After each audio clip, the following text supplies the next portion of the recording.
Bon dia. Anem a donar avui inici a la darrera col·laboració que hem mantingut durant aquests períodes de pandèmia. Es tracta d'un conte que va ser escrit per Joaquín Díez. Joaquín Díez, per als que no l'haveu conegut, va ser president de la Junta Major de Setmana Santa en els anys 70, quan se va declarar d'interès turístic la primera vegada, i després també va ser un dels membres refundadors de la Germandat de la Crucifixió en els anys 1960.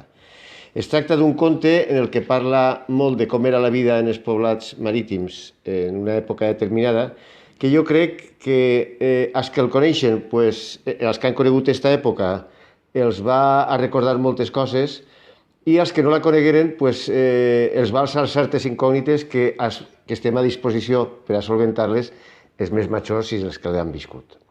Diu així en el conte. Lentament va caiguent el mes d'agost sobre les teulades multiformes dels poblats. En els rellotges, l'hora 15. Una pau i quietud quasi espirituals dona la sensació del benestar darrere del menjar. És l'hora de la siesta. En un cantonet, unes veuetes trenquen a poc el suau ambient. Uns xiquets distrauen el seu temps vacacional entregant-se amb ardor a l'emocionant i jamai oblidat joc de les telles. Damunt un tros de carrer sense asfaltar, de terra dura, marquen un quadrat i a una distància prudencial, 5 o 6 passos, i paral·lel a l'anterior una ratlla. Es posen tots en el cantó del quadrat més prop a la ratlla i amb una pedra plana i ben polida, del tamany d'un codony, i agachant suaument el cos, la llancen damunt la línia per a veure qui és el primer. Serà el primer aquella modelatella que caiga més prop de la mare, és a dir, de la línia que havien marcat. A continuació, i guardant el rigorós orden que caigueren, es fiquen sobre la ratlla i llancen damunt el quadrat, en el que hi han ficats a tant per barba o bé xavos o tapots de llimonar o gomos o cromos. Entra entonces en acció les diferents tècniques del raspalló de la picota, amb el fi de traure amb la pedra l'objecte que es troba en el centre del quadrat, o bé aconseguir per la via ràpida el denominat mort o mort i pam. Per això porta ja tota una sèrie de complicacions conèixer bé el joc que solen canviar, i això és molt curiós, segons el carreró en què te trobes. Aixina, sossegades i castisses van transcorrint amb nostàlgia les llargues hores de la vesprada marinera, però al lluny un remolc com de pluja es va aproximant lleugerament. Els xiquets segueixen distraguts en el seu xoc fins que algú reclama el silenci. Xxxt! De sobte, el silenci se trenca per una algarabia immensa que irromp en el carreró. Xiquets amotinats amb un caudill invisible i llançats en vertadera estampida clamen en direcció a tots els vents. La tia gorda, la tia gorda! Allà queden els cromos, les telles, allà els xocs, i en les seues cares vivaratges i alegres, fortment entrellaçats, canten d'acera en acera.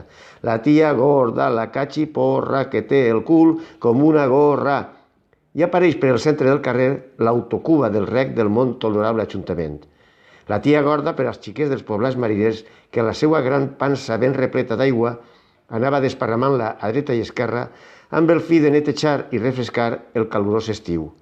Creua l'aire cansat el carrer Major, avui d'en Josep Benxure, lloc obligat a processons i soterrars i que encara conserva entre boires aquelles gracioses siluetes de Pepet i Marianet que modelaven i pintaven figuretes amb el fang del carrer per a poder procurar-se el pa de cada dia i mesclar-lo amb el que es donava la benevolència i caritat dels veïns.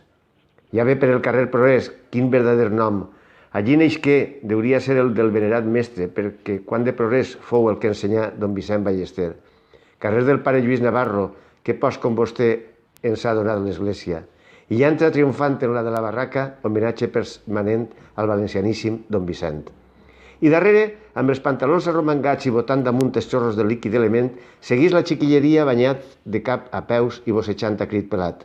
La tia gorda, la tia gorda! I ella segueix la seva marxa cap als carrers de més sabor mariner, de la Reina, de la Platxeta, per a després creuar per una de les laterals, de pescadors, de columbretes, del teatre, de la Borrasca, fins la de l'immortal Escalante, tan oblidat i volgut en el poble.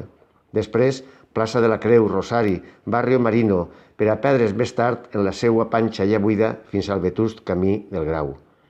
ha deixat darrere d'ella una estela de frescor i una sana alegria en els xiquets del Cabanyal i Canyamelar, que després del remoixó es disposen de nou a seguir els xocs interrompits. I així totes les vesprades d'estiu. Ja prompte els pardalets elevaran el seu vol en direcció a Cullera, anunciant la proximitat de l'hivern. Entonces desapareixeran les talles del carreró i un soroll juntant, com en una plegària, se n'anirà escoltant cada vegada més confusament. La tia gorda, la tia gorda. No cal que diga que el títol d'este conte és La tia gorda. Espero que ho hàgiu disfrutat. Que passeu bon dia.